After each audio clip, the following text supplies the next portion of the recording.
Hello friend, मैं हूं रोशन कुमार और आज के वीडियो में बात करेंगे कैलेंडर पे। तो यदि आप हमारे चैनल पे नए हैं तो चैनल को सब्सक्राइब कर लीजिए और वीडियो को लाइक। तो चलिए स्टार्ट करते हैं। तो कैलेंडर में सबसे पहले हम लोग जान लेते हैं कि एक वर्ष में कितना दिन होता है, उसके बाद सारे कुछ को डिस्कस करेंगे। तो कैलेंडर में क्या होता है, सबसे पहले जान लीजिए कि एक वर्ष में कितना दिन होता है। तो 365 दिन होता है, ठीक है। और या 365 दिन भी होता है और 366 दिन भी होता है। कोई वर्ष में क्या होता है कि 365 दिन का होता है और कोई वर्ष 366 दिन का होता है। तो 366 कब होता है और 365 कब होता है, ये भी जान लेते हैं। तो जब साधारण वर्ष होता है तब क्या होता है कि 365 दिन का वर्ष होता है। और जब लीप वर्ष हो, ठीक है, जब क्या हो लीप ईयर हो, तब क्या होता है कि 366 दिन का होता है। और लीप ईयर में क्या होता है कि फरवरी जो होता है 29 दिन का होता है। फरवरी क्या होता है 29 दिन का। और ऐसे फरवरी क्या होता है कि 28 दिन का है, ठीक है। एक वर्ष में क्या होता है कि 365 दिन या 366 दिन होता है। 365 दिन जब होता है वर्ष में तो हमको वो वर्ष को क्या कहते हैं कि साधारण वर्ष है, ठीक है, साधारण वर्ष। और आज जब 366 दिन का होता है तो लीप ईयर होता है। 366 दिन का जब वर्ष हो तब फरवरी क्या होता है 29 दिन का होता है। और जब साधारण वर्ष होता है तब फरवरी 28 दिन का होता है। अब बात आता है कि हम लोग पहचानेंगे कैसे कि ये वर्ष जो है लीप वर्ष है या साधारण वर्ष है। तो उसका भी टेक्निक होता है। तो देखिए, जैसे में अभी 2020 है तो 2020 जो है लीप वर्ष है या नहीं है, कैसे पता लगाएंगे। तो आप लोग 2020 में फरवरी देखे होंगे कि कितने दिन का था, तो 29 दिन का था, मतलब कि लीप वर्ष है। यदि नहीं भी याद है तो कोई बात नहीं, कोई भी वर्ष को क्या करिए कि 4 से डिवाइड कीजिए। तो 4 से इसको डिवाइड करिएगा तो 4 5 20 है, 4 5 20, काम खत्म हो गया। तो ये क्या हुआ, यहाँ से शेषफल कितना बचा है 0। तो जब शेषफल क्या हो जाए 0 हो जाए, रिमाइंडर 0, तब मतलब कि साल जो है वो लीप वर्ष है। तो यहाँ पे 2020 क्या है, लीप ईयर है, मतलब कि यहाँ पे फरवरी जो होगा 29 दिन का होगा, ठीक है।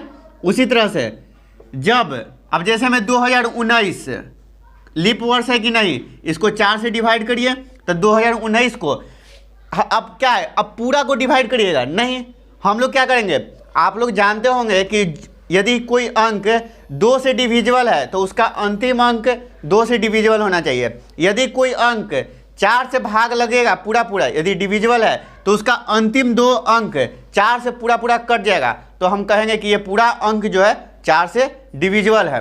तो देखिए 2019 को 4 से डिवाइड करिए, तो 19 को आप लोग 4 से डिवाइड करिएगा तो क्या होगा 4 चक 16, 3 शेषफल बच जाएगा। तो यहाँ पे क्या है, रिमाइंडर 0 नहीं है। तो यहाँ पे क्या होगा कि ये वर्ष जो है साधारण वर्ष है और यहाँ पे फरवरी जो होगा 28 दिन का होगा। उसके बाद देखिए,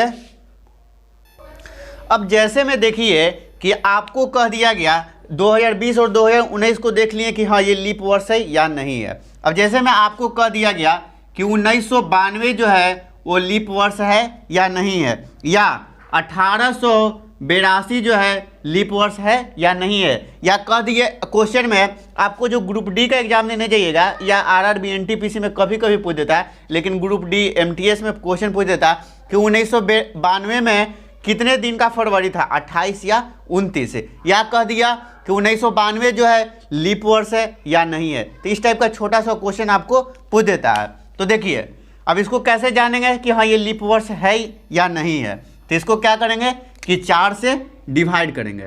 तो हम लोग जानते हैं कि कोई भी अंक यदि 4 से डिविजिबल है तो उसका अंतिम 2 अंक यदि 4 से डिविजिबल है तो पूरा डिविजिबल है। तो 4 से 92 को डिवाइड करिए 92 को, तो 4 दूनी के 8, यहाँ पर बच गया शेषफल 1। 4 दूनी के 8 हो गया, शेषफल बच गया 1, 12 चरती 12। तो यहाँ पर क्या हुआ, पूरा पूरा कट गया। शेषफल क्या है 0 है, यहाँ पे रिमाइंडर क्या आ गया 0। तो हम लोग कह सकते हैं जब रिमाइंडर शेषफल 0 हो जाए तो फरवरी क्या होता है 29 दिन का होता है और वो वर्ष जो है वो लीप वर्ष होता है। तो हम लोग कहेंगे कि 1992 जो है वो क्या लीप ईयर है और यहाँ पे 1992 में जो होगा फरवरी 29 दिन का होगा, ठीक है। उसके बाद देखिए आपको जब कह दे कि 1882 जो है वो लीप वर्ष है या नहीं, इसको भी 4 से डिवाइड करिए, तो 4 से 82, 20 चक 80, यहाँ पे 2 शेषफल बच जाएगा, रिमाइंडर यहाँ पे 0 के बराबर नहीं है, शेषफल 0 नहीं है, तो हम लोग ये कहेंगे कि 1882 जो है एक साधारण वर्ष है, लीप ईयर नहीं है, तो यहाँ पे जो है फरवरी 28 दिन का होगा। उसके बाद देखिए जब आप यहाँ पे क्या है 1992 1882 दिया हुआ है, तो आप लोग बता दे रहे हैं कि ये वर्ष लीप वर्ष है या नहीं, अब बता सकते हैं। तो देखिए जैसे मैं आपको एक क्वेश्चन है कि 1782 जो है लीप वर्ष है कि या नहीं है, आप खुद से बना कर देख लीजिए, जिससे कि कॉन्सेप्ट बिल्कुल ही क्लियर हो जाएगा। अब देखिए जैसे मैं पूछ दिया गया कि 1600 जो है वो लीप वर्ष है या नहीं है, अभी तक क्या देखे थे कुछ नंबर, चारों नंबर, लेकिन 1600 वर्ष क्या है, एक शताब्दी वर्ष है, ठीक है ना, सेंचुरी ईयर। अब आपको मन में होगा कंफ्यूजन, अच्छा हम पहचानेंगे कैसे कि ये वर्ष जो है शताब्दी वर्ष है या नहीं है, तो जिसके जौन से वर्ष के अंतिम में 2 जीरो हो तो समझ लीजिए कि वो शताब्दी वर्ष है, सेंचुरी ईयर है। तो यहाँ पे 1600 को पता करना है कि ये क्या है, लीप वर्ष है या नहीं है, तो इसको क्या करिए कि 400 से डिवाइड करिए, कभी भी सेंचुरी ईयर को 400 से डिवाइड करिए, वो पूरा पूरा कट गया, रिमाइंडर यदि 0 हो गया तो समझ जाइए कि ये क्या है, वर्ष लीप वर्ष है। तो देखिए 400 से क्या होगा, ये 4 बार में पूरा पूरा कट जाएगा, तो यहाँ पे रिमाइंडर क्या बच गया, 0, तो हम लोग कहेंगे कि 1600 जो है वो लीप ईयर है, और यहाँ पे फरवरी जो होगा 29 दिन का होगा। फरवरी कितने दिन का होगा, 29 दिन का होगा, ठीक है। उसी तरह से आपको कह दिया गया कि 1800, तब 1800 लीप वर्ष है या नहीं है, तो सेंचुरी ईयर, यहाँ पे देखिए ये सेंचुरी ईयर है कि नहीं, इसके अंतिम में क्या है 2 जीरो है, तो ये सेंचुरी ईयर है। इसका लीप ईयर ज्ञात करने के लिए क्या करेंगे कि 400 से डिवाइड करेंगे, तो इसको 400 से जब डिवाइड करेंगे तो यहाँ पे क्या होगा, 4 चक 1600, पूरा पूरा नहीं कटेगा, तो यहाँ पे रिमाइंडर जो है, शेषफल जो है 0 के बराबर नहीं है, तो हम लोग कहेंगे कि ये वर्ष जो है लीप वर्ष नहीं है, और यहाँ पे फरवरी जो है 28 दिन का होगा। तो आप लोग को याद रखना है, निकाल सकते हैं कि कह दिया कि 1800 जो है वो लीप वर्ष है या नहीं है, तो हम कहेंगे कि नहीं, लीप वर्ष नहीं है, इसमें फरवरी क्या होगा, 28 दिन का होगा। अब मिटा लेते हैं,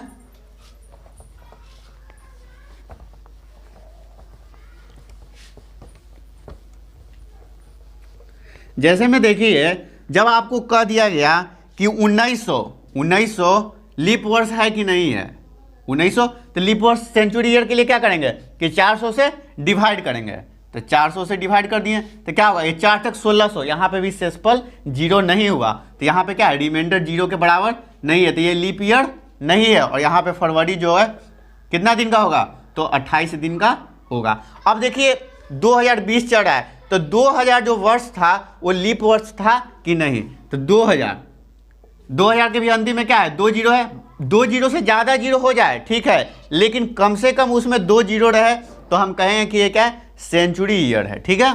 तो 2000 को 400 से डिवाइड करिएगा, ये क्या होगा, पूरा पूरा कट जाएगा, यहाँ पे शेषफल क्या है 0 के बराबर है, तो ये वर्ष क्या है, लीप ईयर है, 2000 क्या है, लीप ईयर, और हम लोग कहेंगे कि फरवरी जो होगा इसमें 29 दिन का होगा, ठीक है। उसके बाद देखिए जैसे में 1996 क्या है, लीप वर्ष है कि नहीं, तो 4 से इसको डिवाइड करेगा तो 4 दूनी के 8, 4 चक 16, हाँ है। 2000, तो 2000 को क्या करेंगे कि 400 से डिवाइड करेंगे, क्योंकि ये लीप वर्ष है कि नहीं, सेंचुरी ईयर को 400 से डिवाइड करते हैं तो पता चलता है, तो ये पूरा पूरा कट जाएगा, तो हम लोग कहेंगे कि ये लीप वर्ष है। 2004 लीप वर्ष है कि नहीं, अंतिम 2 संख्या 0 4 को 4 से डिवाइड करेगा पूरा कट जाएगा। 2008 क्या है, लीप वर्ष है, तो आप लोग यहाँ पे देख रहे हैं कि एक लीप वर्ष के बीच का अंतर कितना है, तो 4 साल का है, मतलब कि हर एक 4 साल पर क्या हो रहा है, लीप वर्ष हो रहा है। लेकिन ये रूल हर एक जगह फॉलो नहीं होता है। कब नहीं फॉलो होता है, जब सेंचुरी ईयर जो है लीप वर्ष नहीं होगा, तब क्या होता है कि 4 वर्ष पे ही लीप वर्ष नहीं आता है। जैसे में देखिए आपको कह दिया गया कि 1896 क्या है, लीप वर्ष है कि नहीं, तो 96 क्या होता है, 4 से डिविजिबल होता है, तो हम लोग कहेंगे कि हाँ लीप वर्ष है। 1896 के बाद 1900, अब 1900 बताइए लीप वर्ष है कि नहीं, तो यहाँ पे क्या है 2 जीरो है अंतिम में, तो ये सेंचुरी ईयर हो गया। तो 1900 को 400 से डिवाइड करेंगे तो ये पूरा पूरा नहीं कटेगा, तो हम लोग नहीं कह सकते कि 1900 जो है लीप ईयर नहीं है। 1900 के बाद 1904, 1904 क्या है, लीप वर्ष है क्योंकि अंतिम दो संख्या 4 से डिविजिबल है। 1908 ये भी क्या है, लीप वर्ष है। 1912 सब क्या है, लीप वर्ष है। तो यहाँ पे देखिए 1896 के बाद 4 साल के बाद लीप वर्ष होना चाहिए था, लेकिन नहीं हो रहा है। कब हो रहा है, तो 8 साल के बाद लीप वर्ष हो रहा है, 8 साल के बाद, 1896 से सीधे 1904। तो याद रखना है कि जब सेंचुरी ईयर क्या हो, लीप वर्ष हो, तब क्या होता है कि 4 वर्ष पे ही लीप वर्ष आता है। लेकिन जब क्या हो, सेंचुरी ईयर लीप वर्ष नहीं है, तब क्या होगा कि 8 साल पर क्या आएगा, लीप ईयर आएगा, उससे पहले और उससे बाद वाला। फिर उसके बाद 4 ही वर्ष के बाद आएगा, 1904 से 1908 4 ही वर्ष के बाद, 8 से 12 फिर 4 वर्ष के बाद लीप ईयर आएगा। लेकिन जब सेंचुरी ईयर पर आता है तो उसको वहाँ पे ध्यान देना है। आगे देखिए, जैसे मैं आपको कह दिया गया कि 5 साल में कितना बार लीप ईयर आता है, तो आप लोग को पता हो गया यहाँ से कि 4 साल में एक बार लीप ईयर आता है। लेकिन जब सेंचुरी ईयर जो है लीप वर्ष नहीं है, तो क्या होता है कि 8 साल पे लीप ईयर आता है। तो जैसे मैं आपको क्वेश्चन कह दिया गया कि 5 साल में कितना बार लीप ईयर आएगा, तो इसके लिए क्या करिए आप लोग कि 5 को क्या करिए कि 4 से डिवाइड कर दीजिए। 5 को क्या करिए, 4 से डिवाइड कर दीजिए। तो यहाँ पे ये कितने बार में कटेगा, तो एक बार में कट जाएगा और एक शेषफल बचेगा। तो शेषफल का कोई ध्यान मत रखिए, यहाँ पे कितना बार में कटा, एक बार में। तो आप कहिएगा कि 5 साल में जो है एक लीप ईयर आएगा, एक लीप ईयर या अधिवर्ष भी हम लोग कहते हैं हिंदी में, ठीक है। उसी तरह से कह दिया कि 6 साल में कितना लीप ईयर। अब बहुत लोग क्या सोचेगा ना यहाँ पे कि 5/4, तो यहाँ पे 4 से कट गया, एक शेषफल बच गया, वही एक शेषफल। लेकिन ये शेषफल को जब आप लेके चलिएगा तो आपका क्या होगा, गलत होगा। कैसे गलत होगा, सो आगे देखिए। 6 साल में कितना बार लीप ईयर आएगा, ठीक है। 6 को क्या करिए कि 4 से डिवाइड करिएगा। यहाँ पे शेषफल कितना बच रहा है, तो 2 शेषफल बच रहा है। लेकिन यहाँ पे क्या होगा, एक ही लीप ईयर आएगा। क्यों, क्योंकि 6 साल में। अब जैसे में देखिए 2000, 2001, 2002, 2003, 2004, 2005 और 2006 में कितना बार लीप ईयर है। यदि यहाँ पे 2000 है तब तो 2000 और 2004 2 बार लीप ईयर आ रहा है। लेकिन हर एक बार ऐसा पॉसिबल नहीं है कि 2000, यदि यहाँ पे 1900 रहता, यदि 1900 इस टाइप से रहता तो क्या होता है, एक ही बार लीप ईयर आता। तो हम लोग वो केस को नहीं लेते हैं, कभी भी लेते हैं तो 1900 इस टाइप से लेते हैं। जब लीप ईयर वाला है तो उसको हम लोग अलग रखते हैं। तो 6 साल में भी लीप ईयर कितना आएगा, एक ही बार आएगा। उसके बाद जैसे मैं आपको कह दिया गया कि 10 साल में कितने बार लीप ईयर आएगा, तो क्या करिए कि 10 को 4 से डिवाइड करिए, तो कितना बार में कटेगा, 4 दूनी के 8 है। 10 से पहले एकदम तुरंत पहले देखिए कि कितना बार में हो सकता है, तो 4 दूनी के 8 है। तो यहाँ पे जो है 10 साल में 2 लीप ईयर आएगा, ठीक है। 15 साल में कितना लीप ईयर आएगा, 15 साल में, तो 15 साल में 15 को क्या करिए कि 4 से भाग दीजिए। 15 डिवाइडेड बाई 4, तो कितना बार में कट जाएगा, 4 × 12, तो यहाँ पे 3 लीप ईयर आएगा, ठीक है, 3 अधिवर्ष। यदि 17 वर्ष में कह दिया कि 17 वर्ष में कितना लीप ईयर आएगा, तो 17 भागा 4, 4 × 16, यहाँ पे 4 × 16, तो 4 लीप ईयर आएगा, 4 अधिवर्ष आएगा, ठीक है। तो आपको शेषफल पर नहीं ध्यान रख रहा है, कभी भी कितना बार में कट रहा है उतना ही लीप ईयर आएगा। जैसे में देखिए आप इतना जान गए कि इतना वर्ष में इतना लीप ईयर आता है, लेकिन जब आपको वर्ष दे देगा तब आप कैसे लीप ईयर को बताइएगा। तो देखिए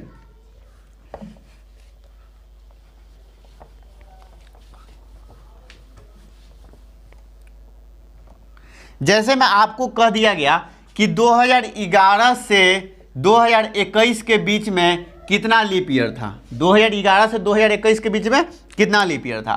तो आप लोग क्या करिएगा, 2021 में से 2011 को घटा लीजिएगा। तो पूरा घटाने का अच्छा है कि 21 - 11 घटाएंगे तो कितना बचेगा, शेषफल यहाँ पे 10 बचेगा। तो 10 साल में कितना लीप ईयर होता है, तो क्या करिएगा कि 10 भागा 4 2 बार में कट गया तो 2 लीप ईयर बताइएगा। और एक कहीं कहीं तो सही हो जाएगा, लेकिन कहीं कहीं गलत भी हो सकता है। जैसे में ये क्वेश्चन से ही देख लीजिए, अभी 2011 के बाद कौन सा साल लीप ईयर होगा। तो आपको याद रखना है कि जो भी मल्टीपल ऑफ 4 रहे, 4 दूनी 8 4 12 जो भी रहे तो क्या होगा, लीप ईयर होगा। तो 2011 के बाद लीप ईयर कौन सा होगा, तो 2012 2012, 2012 क्या है 4 से डिविजिबल है। 2012 के बाद 2016, 2016 के बाद 2020, 21 तक ही हमको है तो 2020 तक। तो यहाँ पे देखिए कितना लीप ईयर हो रहा है, 3 लीप ईयर, और यहाँ पे आप कैलकुलेशन से किए तो 2 लीप ईयर आया। ठीक है, तो आपको जब वर्ष दिया हुआ रहे तो डायरेक्ट आप ये घटा कर ऐसे करने का तरीका क्या होगा, वहाँ पे गलत होगा। ऐसे कब करिएगा, जब आपको कह दिया कि 5 साल में कितना लीप ईयर है, 10 साल में कितना लीप ईयर है, तब क्या करिए कि आप डिवाइड करिए, जितना बार में कट गया उतना लीप ईयर है। लेकिन जब वर्ष दे दे तब आप उसका क्या करिए कि कैलकुलेशन करके देख लीजिए कि हाँ 2011 के बाद कौन सा लीप ईयर है, तो 2012। 12 क्यों, क्योंकि 4 से ये डिविजिबल है। उसके बाद जैसे मैं आपको कह दिया कि 2009 से 2019 के बीच में कितना लीप ईयर है, 2009 से 2019 के बीच में कितना लीप ईयर है, तो क्या करिएगा यहाँ पे घटा दीजिएगा। घटाने पर कहीं कहीं सही भी हो सकता है और कहीं कहीं पे गलत, तो हम वैसा कॉन्सेप्ट को क्यों लगाए यहाँ पे कि कहीं कहीं पे हमको गलत हो जाएगा, आंसर क्या होगा माइनस में चला जाएगा। तो क्या करिए 2019 के बाद देखिए कि कौन से वर्ष जो है लीप वर्ष है, तो 2019 के बाद क्या होता है 2009 के बाद 10, 11, 12, तो 2012 क्या है कि 4 से डिविजिबल है, तो 2012 क्या होगा लीप वर्ष होगा। 10 2010 होगा नहीं, क्योंकि 10 जो है पूरा पूरा 4 से नहीं कटता, 11 भी नहीं होगा, लेकिन 12 होगा। 12 के बाद क्या होगा 2016, क्या है ये 4 से पूरा पूरा डिविजिबल है, तो हम लोग कहेंगे कि 2016 भी क्या है लीप वर्ष है। 2016 के बाद 17 नहीं है, 18 नहीं है, 19 तो है ही है, तो 19 भी क्या है लीप वर्ष नहीं है। तो यहाँ पे देख रहे हैं कि 2009 से 2019 के बीच में कितना है लीप वर्ष, तो 2 वर्ष है। यदि घटा के करते तो 19 - 9 10 है, और 4 से डिवाइड करते तो 2 बार में कट जाता, तो यहाँ पे आंसर तो सेम आ जाता, लेकिन कहीं कहीं पे क्या होता है गलत भी हो जाता है। ठीक है, उसी तरह से देखिए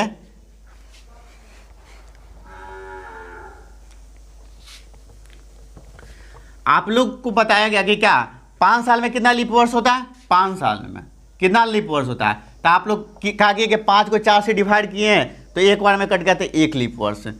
10 साल में कितना लीप वर्ष होता है, तो 10 को क्या करिए कि 4 से डिवाइड कर दिए तो कितना बार में कट गया 2 बार में, तो यहाँ पे कितना 2 बार में कट गया तो 2 लीप ईयर। तो यहाँ पे पता चल गया कि 5 साल में 1 लीप ईयर, 10 साल में 2 लीप ईयर, तो 10 साल में कितना लीप ईयर हो गया 2 लीप ईयर। उसी तरह से आपको कह दिया 5 साल में 1 लीप ईयर, अधिवर्ष ईयर यहाँ पे है और इधर क्या है लीप ईयर है। 15 साल में कितना लीप ईयर होगा, तब 15 को 4 से डिवाइड करेंगे तो 3 बार में कट जाएगा, तो यहाँ पे पता चल गया कि 3 लीप ईयर। 15 के बाद जैसे में देखिए 25 साल में कितना लीप ईयर होगा, तब 25 को 4 से डिवाइड करेंगे तो 6 बार में कट जाएगा, तो हम लोग कहेंगे कि 6 लीप ईयर है। उसी तरह से 50 वर्ष में कितना लीप ईयर होगा, तो 4 से डिवाइड करिएगा तब 12 बार में कट जाएगा, तो हम लोग कहेंगे कि 12 लीप ईयर होगा। यदि 70 साल में कितना लीप ईयर होगा, तो 70 को 4 से डिवाइड करिए तो कितना बार में कटेगा 4 एकम 4, अब बच गया 30, तो 4 से 28, तो 70 साल में 17 लीप ईयर। 100 साल में कितना लीप ईयर होगा, तो 100 को 4 से डिवाइड करिएगा 25, लेकिन ये गलत हो जाता है। क्यों गलत हो जाता है, सो देखिए 100 साल में कहा जा रहा है, तो कैसे यहाँ से 1 2 3 100 साल यही ना है, तो 100 साल में कितना लीप ईयर होगा, तो पहला लीप ईयर कब आएगा जब चौथा साल में होगा तो लीप ईयर आएगा। चौथा के बाद 8 साल में फिर 12 16 कहाँ तक 100 तक कहेगा, 100 तक न जा रहा है, तो 100वां साल क्या लीप वर्ष होगा, कैसे नहीं होगा। इस चलते कि आप लोग जानते हैं कि जब सेंचुरी ईयर हो तो 400 से डिविजिबल होना चाहिए, वहां पे सिंपल क्या हो 0 हो, तो 100 क्या है 400 से डिविजिबल है तो नहीं है, तो यहाँ पे क्या है 100वां साल जो होगा वो लीप वर्ष नहीं होगा, तो यहाँ पे क्या होगा 96 तक ही आएगा। 96वां वर्ष जो है वो क्या है लीप वर्ष है। तो 96 को क्या, तो यहाँ पे क्या होगा एक जो है अंतिम लीप वर्ष नहीं है, तो 25 में से क्या करेंगे हम लोग 1 घटा देंगे, तो हम लोग कहेंगे कि 100 साल में कितना लीप ईयर होगा, तो 24 होगा। या आप लोग क्या करिए कि 96 को 4 से डिवाइड करिए, तो 4 से डिवाइड करिएगा तो क्या होगा 4 दूनी के 8 और 4 तक 16, तो 24 लीप ईयर आया ना। तो इस तरह से भी कर सकते हैं, या 100 साल में कितना हो रहा है 24 लीप ईयर, 1 घटा दे रहे हैं। 200 साल में 300 साल में कितना लीप ईयर होगा, ये भी हम लोग देख लेते हैं। जैसे में देखिए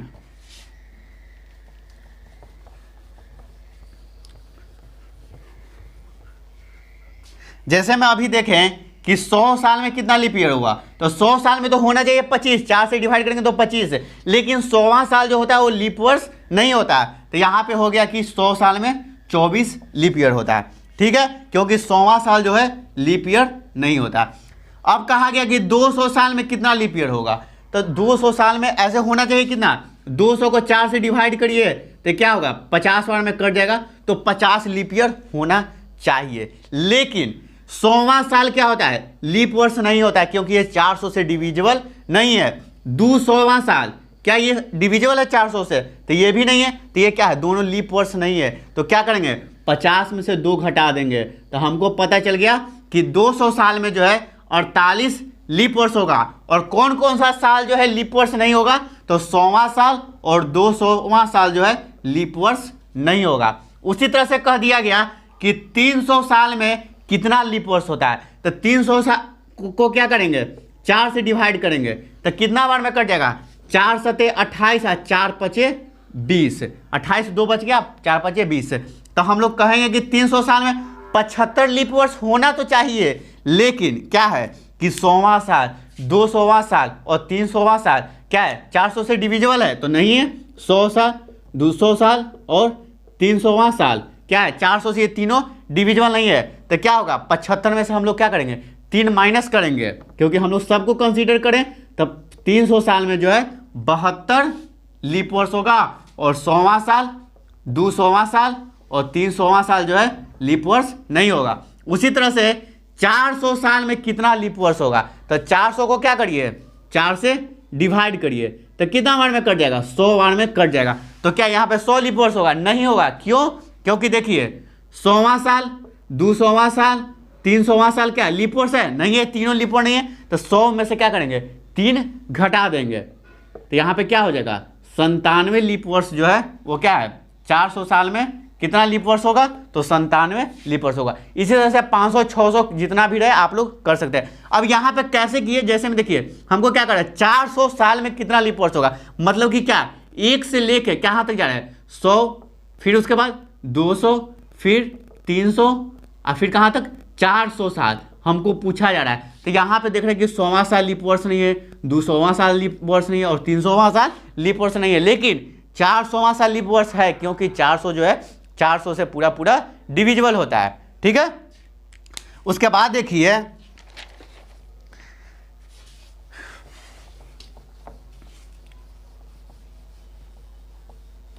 जैसे मैं आपको क्वेश्चन पूछ दिया गया कि 400 साल में कितना दिन जो होगा वो 29 फरवरी जो होगा वो 29 दिन का होगा। ठीक है, आपको क्या पूछ दिया जा रहा है कि 400 साल में कितना फरवरी जो आएगा वो 29 दिन का होगा। तो अभी आप लोग देखें कि 400 साल में कितना लीप वर्ष आ रहा है। आप लोग जानते हैं ना कि जो वर्ष जो है लीप वर्ष है, अधिवर्ष है, वो वर्ष में क्या होता है कि फरवरी 29 दिन का होता है और साल जो है 366 दिन का होता है। तो 400 साल में अभी हम लोग देखें कि 97 गो जो है लीप वर्ष आता है, 97 लीप वर्ष आएगा, मतलब कि 97 जो फरवरी है वो 29 दिन का होगा। तो हम लोग कहेंगे कि 97 फरवरी जो आएगा वो कितने दिन का होगा, तो 29 दिन का होगा। ठीक है, अब देखिए और डे का कुछ बारे में, जैसे में आपको पता है कि आज यदि रविवार है, आज यदि रविवार है तो अगले 7 दिन के बाद भी अगले 7वां दिन भी क्या होगा, रविवार ही होगा। ये बात आपको माइंड में बिल्कुल ही बैठा लेना है कि यदि आज रविवार है तो अगले 7वां दिन भी रविवार होगा, यदि आज मंगलवार है तो अगले 7वां दिन भी क्या होगा कि मंगलवार ही होगा। नहीं है तो जैसे में कैलकुलेशन कर लीजिए, आज क्या है, रविवार है, ठीक है, अब 7वां दिन है, मंगल रविवार आएगा कि नहीं, तो देखिए सोमवार, मंगलवार, बुधवार, बृहस्पतिवार, शुक्रवार, शनिवार और अगला रविवार। तो यहाँ पे 1 2 3 4 5 6 7वां दिन फिर रविवार आया कि नहीं आया। तो यही चलते हर एक 7वां दिन क्या होता है, रविवार सेम डे होता है। तो जैसे मैं आपको कह दिया गया कि 15 दिन में कितना डे जो है ऑड डे है, ऑड डे के लिए क्या करते हैं, कैसे निकालते हैं, जैसे अब 15 दिन है, आपको कह दिया गया ना कि आज रविवार है, तो 8 दिन के बाद कौन सा दिन आएगा, 8 दिन के बाद कौन सा दिन आएगा। तब हम लोग इतना तो कैलकुलेशन करेंगे नहीं कि आज रविवार है तो कल सोमवार, परसों मंगलवार, इस तरह से तो हम लोग करेंगे नहीं। तो इसके लिए क्या करते हैं, अब हम लोग को पता चल गया कि हर एक 7वां दिन सेम होता है, तो क्या करेंगे, क्यों नहीं इसको 7 से डिवाइड कर देते हैं। तो 8 को यदि हम लोग 7 से डिवाइड करेंगे तो यहाँ पर शेषफल कितना बचेगा, तो शेषफल 1 बचेगा। मतलब कि रविवार का अगला 7वां दिन क्या होगा, रविवार होगा। अब बच गया कितना, 1 दिन और, तो रविवार के 8वां दिन क्या होगा, रविवार के 8वां दिन बाद तो सोमवार होगा। ठीक है, तो आपको जब निकालना है ऑड डे, क्या 15 दिन में कितना ऑड डे है, मतलब कि आगे 1 दिन बढ़ेगा या घटेगा उस तरह से, तो इसके लिए क्या करिए,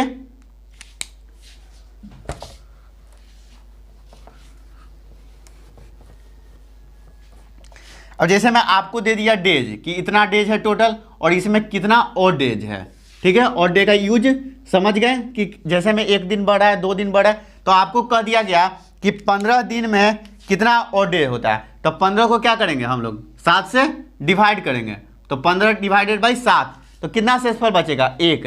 तो हम लोग कहेंगे कि 1 ऑड डे। जैसे में आज यदि संडे है तो 15 दिन बाद क्या होगा, मंडे होगा, संडे प्लस 1 मंडे। उसी तरह से कह दिया गया कि 28 दिन में कितना ऑड डे है, तो 28 को क्या करेंगे 7 से डिवाइड करेंगे, तो ये क्या होगा, पूरा पूरा कट जाएगा, 7 चक 28, तो शेषफल यहाँ पे 0 बच रहा है। तो यदि आज ट्यूसडे है तो 28 दिन बाद भी ट्यूसडे ही होगा। ठीक है, उसी तरह से देखिए कह दिया गया कि 29 दिन में कितना ऑड डे है, तो 29 को क्या करेंगे हम लोग 7 से डिवाइड करेंगे, तो यहाँ पर शेषफल कितना बचेगा 1, तो यही ऑड डे हो गया। तो जैसे में आज यदि वेडनेसडे है तो अगला 29 दिन बाद क्या होगा, तो वेडनेसडे प्लस 1 थर्सडे।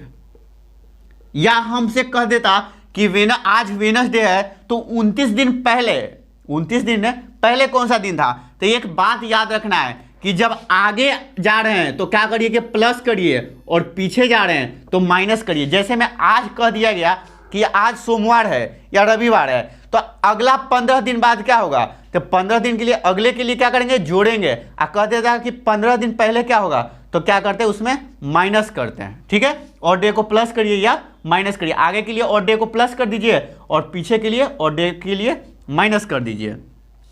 अब 29 दिन में पता चल गया। जैसे मैं 31 दिन में पूछ देगा कि कितना और डे है, तो 31 को डिवाइड करिए 7 से, तो 7 चक 28 बच गया यहाँ पे और डे 3। मतलब कि यदि थर्सडे है तो अगला 31 दिन बाद कौन सा दिन होगा, तो थर्सडे प्लस 3, तो थर्सडे के बाद क्या आएगा, फ्राइडे, सैटरडे, संडे, तो अगला 31 दिन बाद क्या आएगा, संडे आएगा। ठीक है, आप लोग कैलेंडर से भी देख के आइए पूरा कॉन्सेप्ट को क्लियर कर सकते हैं।